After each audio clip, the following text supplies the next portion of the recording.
probably going to be in your best interest for both parties to figure it out on their own, because that way both of you guys are getting something out of it, and you are more apt to be happy with the outcome versus the arbitrator or the judge has to make that decision for you.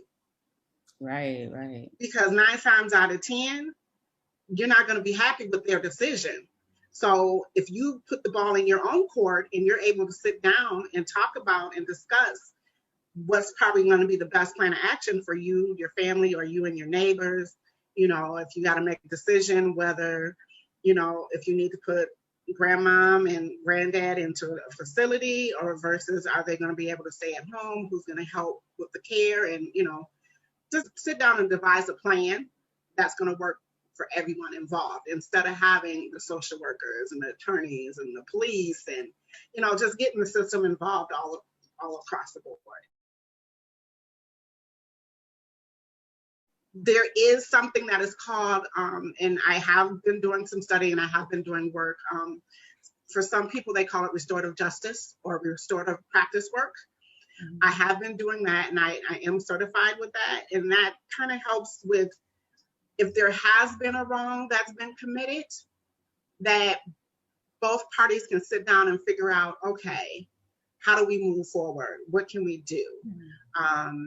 I've worked on some youth cases where, you know, there's been some theft, they've been banned out of the store, you know, whatever, so they have to make amends or whatever the case may be, so they're not ending up in the system. Oh, wow, that's awesome. If someone was in that situation, would they call you, or would the judge refer? Or how does that usually Typically happen? It would be the judge that we refer. There are some counties that there are things in place, especially with the youth, that, you know, we're working at trying to figure out ways, you know, that are creative ways that, okay, yes, you made a mistake. Hopefully you can learn from this mistake instead of having this child have a case and they're, you know, and it follows them for the rest of their lives.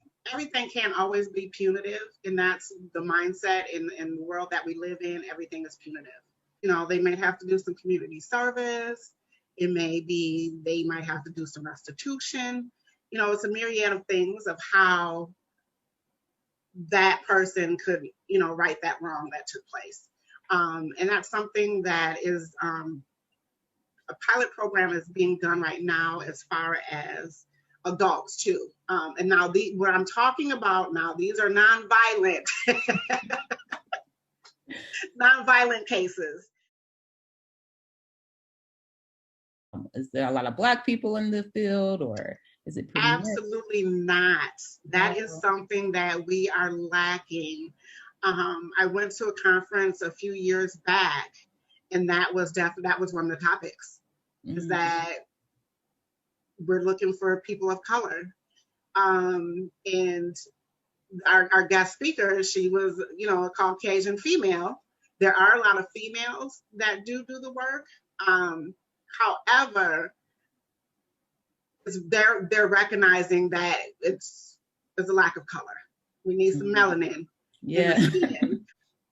Another speaker that was teaching a workshop that day, she was a Somali woman.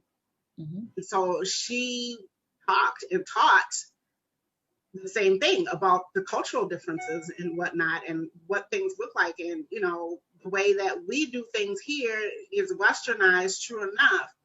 But for them in their community, they have their elders. They sit down.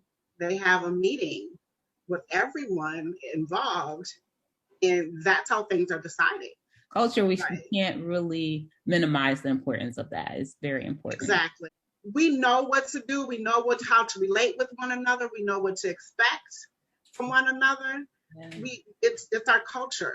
This is something that us as a community need to be involved in, as well as wanting to be proactive, because a lot of us, if we do get served or summons or have a court date or whatever, we have that fear, our stomach and our gut, and especially in the climate that we're in, we tend to shut down Mm-hmm. and not want to deal with the problem at hand. Where if you don't deal with it and you just stuff it down, when it all comes up, it's going to be explosive. And 9 times out of 10, it's going to be too late. And that's what I want for us as a people, to be proactive in sitting down and discussing whatever the case may be, so it doesn't turn into like a 10. Yeah, unnecessary. And we want, so we want to, curb that unnecessary chaos. Yeah. And that's one of the, and that's one of the things that I want to bring to us as a people, to our community. We can come up and lift ourselves up. We are able to just sit back and get along, and just, this can be done easily. And that's part of the reason why I named my business Ease, because mediation can be done with ease if you are come to the table ready to work, and with the good mindset and intentions, good intentions. Yeah.